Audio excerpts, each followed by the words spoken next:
이 영상은 클로바 더빙으로 제작되었습니다.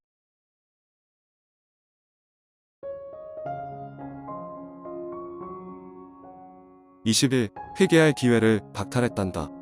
고한영 목사의 천국체험책 하나님은 하나님이신 것을이 출판되고 내가 속한 교단의 지방 내에서 나에 대해서 관심을 갖는 목사님들이 많아졌습니다. 어느 날 교역자 회의가 끝나고 여러 선배 목사님들과 함께 사우나 목욕탕을 가게 되었습니다. 고한영 목사가 그동안 영적 체험을 많이 겪고 특히 천국과 지옥 체험이 있었다는 것을 들으셨는지 온탕에 앉아있는 내게 나보다 10살 정도 더 나이가 많고 꽤나 이름이 알려진 부흥사직함을 가진 선배 목사님이 가까이 와서 내 옆에 앉으시더니 내게 물어볼 게 하나가 있다는 것입니다. 목사님, 말씀하세요. 무슨 질문이신데요? 하고 기다리니 지옥이 어떻게 생겼느냐며 지옥에 대해서 물으시고 그 다음은 현재 교회를 다니고 있고 예수님 믿는 자가 지옥에 갈 수도 있느냐라고 물으셨습니다. 그때 저는 그분에게 얼마 전에 꿈 이야기를 통해 지옥에 대한 제 솔직한 견해를 말씀드렸습니다. 믿는 자도 회개하지 않는다면 지옥에 갈 수 있음에 대한 이야기를 담대히 증거했습니다. 아래는 제가 그 부흥사 목사님에게 들려드린 이야기입니다. 저는 학교 다닐 때부터 존경하는 목사님이 계셨습니다. 그분은 대형교회 담임 목사님을 하셨고 한때 신학교에서 조직신학을 가르치기도 하신 분입니다. 그분이 쓰신 조직신학책을 보며 어려운 신학 논리를 어떻게 이렇게 쉽게 정리하실 수 있는지 그분의 식견과 지혜에 놀란 경험이 있습니다. 그래서 이분처럼 신학을 잘 이해하고 공부해서 훗날 사람들에게 신학과 성경을 잘 설명할 수 있는 목회자가 되기를 꿈꾸었습니다. 그렇기에 이분은 저의 모델링이었고 존경의 대상이었습니다. 안타깝게도 이분은 신방 가는 길에 교통사고로 순교하신 것으로 알려진 분이기도 합니다. 저는 꿈속에서 지옥을 가게 되었습니다. 예수님 손을 꼭 붙들고 지옥의 이곳저곳을 볼 수 있는 기회를 가졌습니다. 지옥의 장소에는 그곳에서 고통받는 사람마다 저마다의 죄목들이 있었고 예수님이 그렇게 복음의 기회를 수천 번, 수만 번 주셨지만 끝끝내 복음을 거절하고 지옥에 오게 된 불신앙의 사람들이 타는 불꽃에 고통당하며 신음하는 것을 보았습니다. 차마 눈뜨고 볼 수 없는 처참한 광경이어서 그곳을 한시라도 벗어나고 싶은 마음뿐이었습니다. 그렇게 예수님 손을 붙들고 지옥의 한 장소에 도착했는데 그곳은 불못이었습니다. 용암 물처럼 부글부글 끓는 시뻘건 물에서 사람들이 목만 내놓고 고통을 당하는데 도저히 살이 타들어가는 고통을 못 이기고 도망쳐 나오고 싶어도 어떤 기계가 사람의 어깨와 몸을 불집게처럼 집어 누르고 있어서 빠져나오는 것이 불가능해 보였습니다. 살이 타고 뼈가 녹고 힘줄이 터지고 마른 오징어처럼 살같이 죽을 말라가며 서서히 타들어가는 것입니다. 살려달라고 소리치고 외마디 악하는 비명소리와 온갖 아픔의 신음소리가 뒤섞여 말 그대로 아비규환이고 지옥의 참혹한 광경입니다. 그런데 그 가운데 고통당하는 한 사람이 보였는데 한눈에 그가 누구인지 알아볼 수 있었습니다.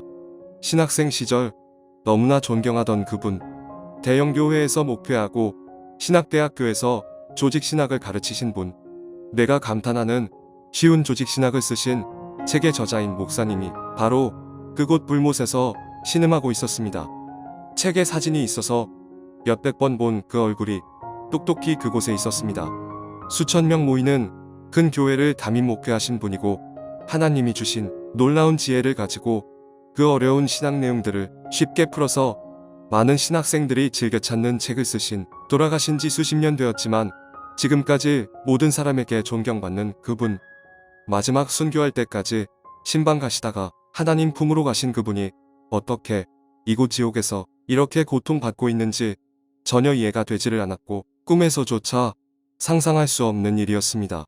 곧바로 예수님을 바라보고 질문을 던졌습니다. 예수님, 어찌하여 저분이 이 무서운 지옥에 와 있는 것입니까? 그러자 예수님이 이렇게 말씀을 주셨습니다. 그는 내가 회개할 기회를 박탈했단다. 그러면서 그 목사님이 어떻게 지옥에 오게 되었는지를 자세히 설명해 주셨습니다. 그는 대형 교회를 목회하며 억대가 넘는 연봉을 받았다고 하셨습니다. 그리고 성도들과 세상 사람 모두에게 존경과 칭송을 한 몸에 받는 사람이었다고 하셨습니다.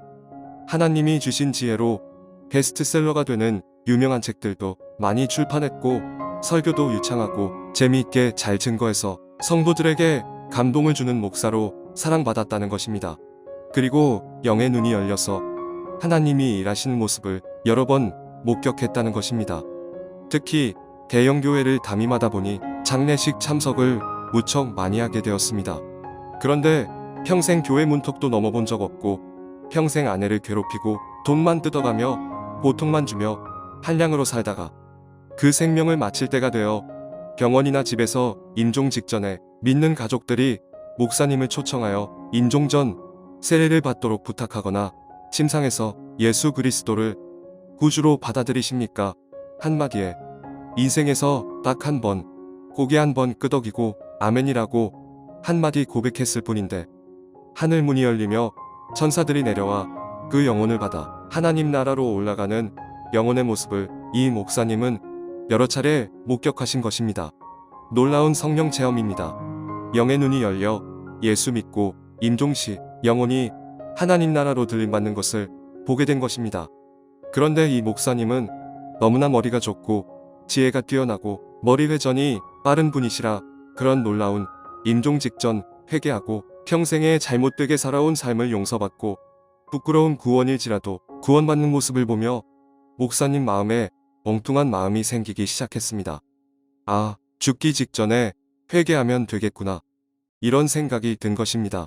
그렇게 잘못된 방향으로 머리를 쓰더니 강단에 서서 말씀을 증거할 때는 은혜로운 말씀, 하나님 뜻대로 순종하며 살아야 한다는 멋있는 말씀을 증거했지만 실제의 삶은 그것과는 반대인 자기 멋대로의 삶을 하나님이 싫어하시는 이중적인 삶을 살기 시작한 것입니다. 억대의 연봉과 물질적으로 풍요로운 삶은 그 목사님을 성적 타락으로 이끌어갔습니다. 아내도 모르게, 교인도 모르게, 자식도 모르게, 그 누구도 모르게 철두철미하게 속이며 이중적인 삶을 사셨습니다. 한마디로 세상의 쾌락과 만족을 추구하며 육적으로 엔조이하는 삶을 사신 것입니다. 아내가 모르는 정부를 두고 그녀에게 집도 사주고 몰래 만나며 은밀한 미래를 즐기는 삶을 사신 것입니다. 하나님이 본인 자신의 꿈으로도 아내가 꾼 꿈으로도 교회 내 깊이 기도하는 영적 일꾼들을 통한 영적 깨달음을 통해서도 여러 가지 통로를 통해 목사님에게 권면의 이야기가 들려왔습니다. 그러나 목사님은 자신과는 상관없는 일이요 사실무근이라며 철저히 가면을 쓴 삶을 사셨습니다. 본인 자신이 혼자 있을 때 입버릇처럼 죽을 때 회개하면 되지라는 말을 입에 달고 살았습니다. 사실 하나님은 솔로몬에게 그 마음을 돌이킬 것을 여러 차례 이야기해 주셨습니다. 그처럼 이 목사님에게도 깨닫는 말씀, 돌이킬 수 있는 기회를 수차례가 아닌 수천 번 넘게 주셨다고 했습니다. 그런데 역시 마음을 돌이키지 않고 죽을 때 회개하면 되는데 뭘 하며 대수롭지 않게 여겼던 것입니다. 그분이 돌아가시는 그날도 신방 가시다가 돌아가신 것이 아니고 몰래 숨겨둔 정부를 만나려고 자기들만의 미래 장소로 가다가 갑작스레 그 일을 당하신 것입니다. 가족들은 그 목사님이 순교하신 것이라 믿고 있고 알고 계시겠지만 하나님은 다 아십니다. 그분은 지금 지옥에 떨어져 고통받고 있습니다. 하나님이 내가 그가 회개할 기회를 박탈했단다. 라고 하셨습니다. 그러면서 내게 너는 이곳에서 본 것을 세상에 다시 가서 증거하라.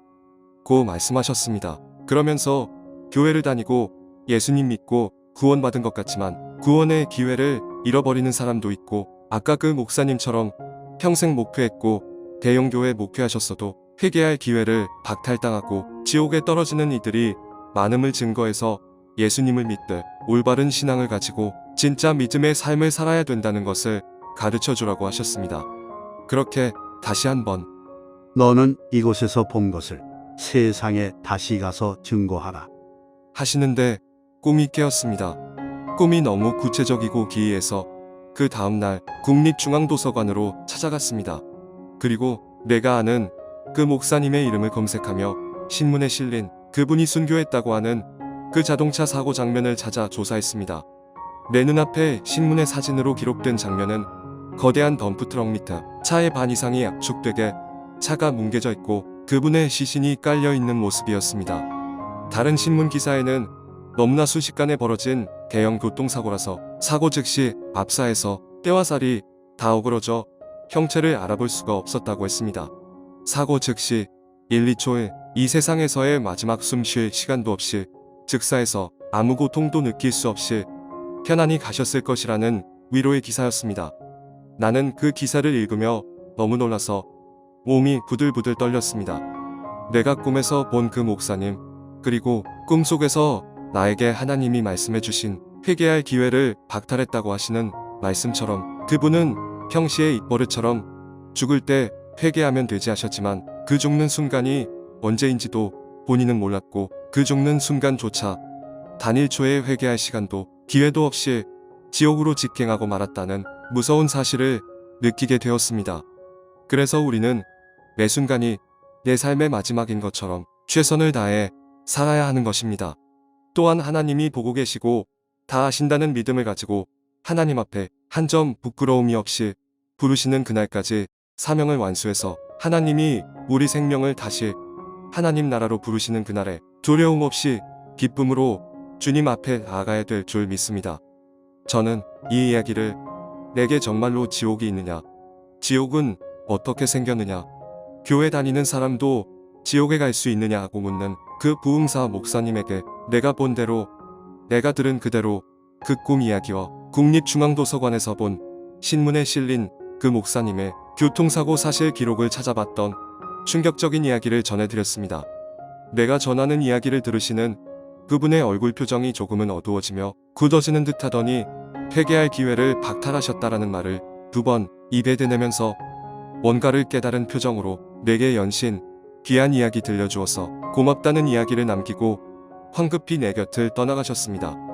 며칠 전 이 꿈을 꾸게 하신 데에는 지금 내 이야기를 경청해 들으시는 그 목사님에게 무언가 하나님의 메시지를 대신 전해주시고자 하는 하나님의 뜻이 있었구나 하는 생각도 문득 들었습니다. 천국은 분명히 있습니다. 지옥도 분명히 존재합니다.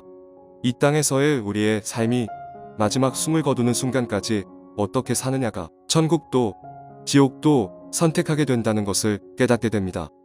예수님이 주신 구원의 은혜 절대로 잃어버리거나 빼앗기지 말고 하나님이 부르시는 그날까지 착하고 충성된 종이라 칭찬받는 상급이 있는 우리 생명이 다하는 날 하나님이 부르셔서 하나님 나라에 들어갈 때에 우리 예수님이 버선발로 반가이 뛰어나와 기쁨으로 맞아주시는 그런 믿음이 되기를 소망합니다.